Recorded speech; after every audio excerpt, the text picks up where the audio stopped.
கண்ணியத்துக்குரியவர்களே, உங்களுடைய வாழ்வாதாரம் குறைகிறது என்றால் ரிஸ்கில் உங்களுக்கு காரணம்தான், பாவத்தில் மூழ்குகிறீர்கள்.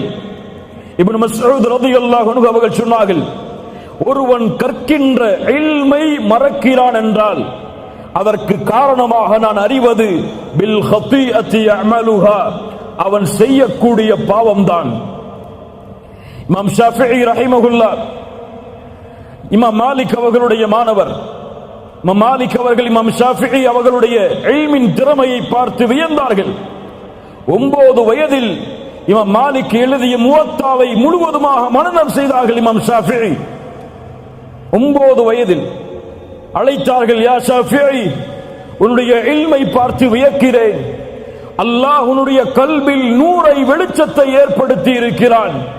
அந்த வெளிச்சத்தை பாவங்களால் அணைத்து விடாதே ஷாஃபிஈ.